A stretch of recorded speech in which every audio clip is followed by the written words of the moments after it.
Hi everyone, welcome back to watercoloring, and today I'll be showing you a new technique. It's called negative painting, and this is very commonly seen in the watercolor world, and it adds a lot of depth and interest to your painting, so I thought it would be nice to share. So I've chosen a very simple composition, just sketched myself a couple of flowers and gone from there. Just loose sketch of flowers. It's not a perfect drawing, so don't get intimidated by the drawing part. And I have not used any stamps today, but I'm sure you all will like it and you all will be able to do it too, so please do give it a try. And this is the sketch that I was talking about. It's just a very loose sketch, a couple of flowers, and I have applied masking fluid to it. And masking fluid, you get a variety of them. You get even some which is fine tipped, and you could easily apply it without a brush. So I do have a video. I will leave a link. It's an earlier video where I have used masking fluid and explained in a greater detail there. And I have started by doing an underpainting, and the underpainting is just the three primaries, as you see. I have used watercolors by Yasutomo G, and they make some really lovely transparent artist quality watercolors, and that is what you see me using today. And for the underpainting, is just to give you a light wash of color, and from there I have started to do the negative painting. And what do I mean by negative painting? Just to go a little bit into that, usually if you are trying to color an apple, if you have drawn an apple and you're trying to color the apple, you will be coloring inside of the apple. That would be the positive. You're coloring the subject. In this case, you're coloring around the subject. So if in this case the flowers are my subject and they are the focal point, and I'm trying to color around them. And that's the reason I've saved the whites by using masking fluid. You don't really need to use it if you are good at it, and if you want to just go around it, that's also fine. But for the purpose of convenience, I have used masking fluid just to save the whites. And so that's what you see me doing. I'm going around the flowers, and that is what is called negative painting. And I give I just try to do shapes here. We are thinking shapes rather than particular leaves. If I'm trying to paint some leaves, I'm trying to think of the leaf shape. So I'm just going around like a jigsaw puzzle, and I'm just trying to add some shapes, and those darker value shapes will make your lighter values stand out, and that is what tricks your eye to thinking that there is a leaf there or there is a flower there. So as you can see, I am trying to give the shape of a leaf by going around the leaf. So I really hope I explained that okay, and I will try to come back a little later and explain it once more. For now, just watch it for some time. Maybe you will be able to get it much clearer if you watch it rather than me trying to explain it as I go.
So as you saw, I just kept giving myself shapes there, and by adding the darkest values against your lightest values, it adds a lot more depth. So if you see against the white flowers, I have tried to add the a very dark, rich dark value, so that makes the whites stand out better, and that is what is it gives the whole painting a lot of depth, and you begin to see layers over layers.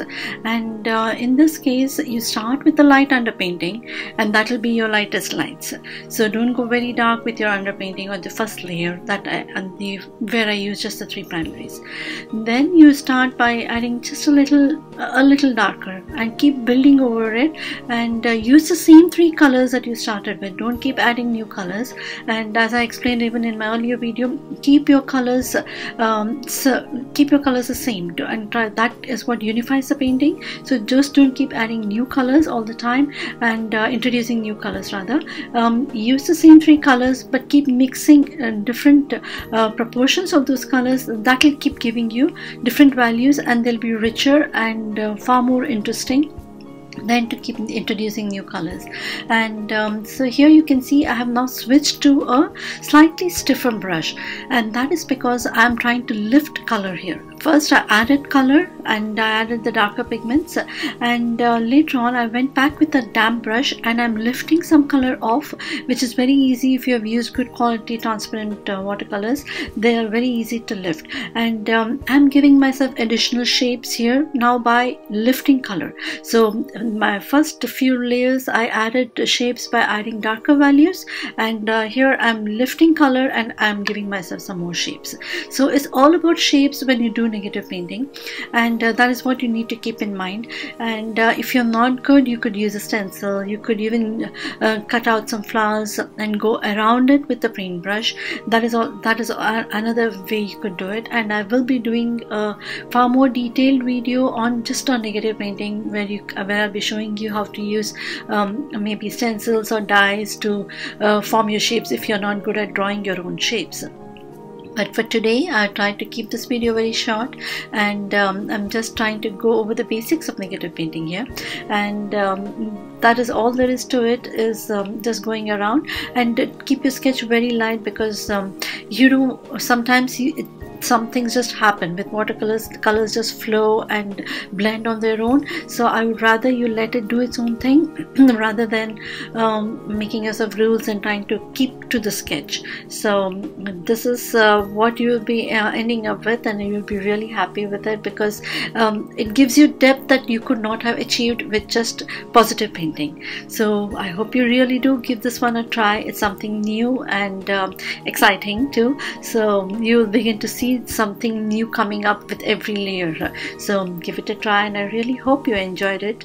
I had a lot of fun, and I use this technique a lot, and I will be back very soon with a far more detailed video for you.